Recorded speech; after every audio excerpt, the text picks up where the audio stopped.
I bet you can't solve this mystery unless you think as sharp as the detective who solved it. On a stormy night in the town of Willow Creek, Detective John Miller got a call that broke the quiet. Mr. Edward Brown, the well-known jeweler, was found dead in his workshop, and the famous Blue Star diamond was missing from its case. When Detective John arrived, he saw the first clue, a playing card, the Queen of Hearts, face up on the workbench. "A love story gone wrong?" someone whispered. But John knew this was more than that. The locked door and intact windows made it clear this was not a simple crime.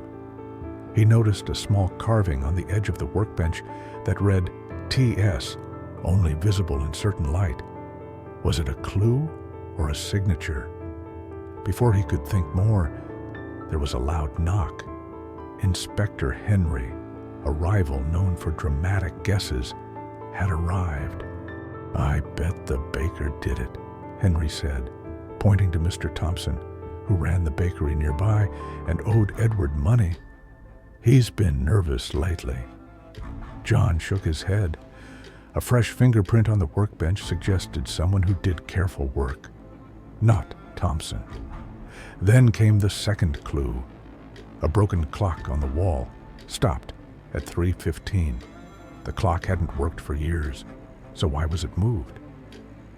John checked behind it and found a torn paper, a receipt from Antique Finds, dated the night before Edward died. Antique Finds, John thought, remembering it was run by Lisa Gray, a quiet woman who often sold rare items to Edward. Could she be involved? "Detective," called a young officer, breaking John's thoughts. "We found footprints by the back door leading to the woods.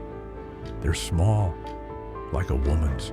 Then John found another clue, a note under Edward's ledger. It read, "Beware the smile that hides a knife," and smelled faintly of lavender, Lisa's favorite scent. This seems too easy, Detective John thought.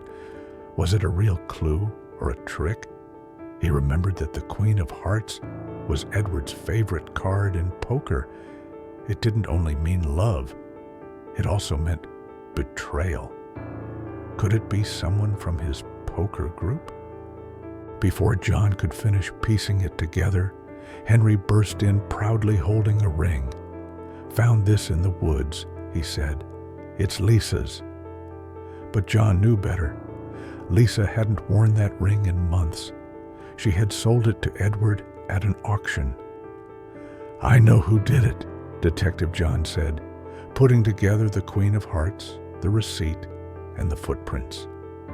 "Now, can you solve it? Who killed Edward Brown?" A. The baker, Mr. Thompson. B. Lisa Gray, the antique dealer. C. Inspector Henry.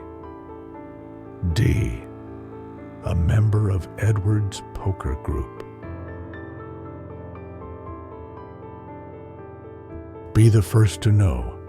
Subscribe now for the next video update.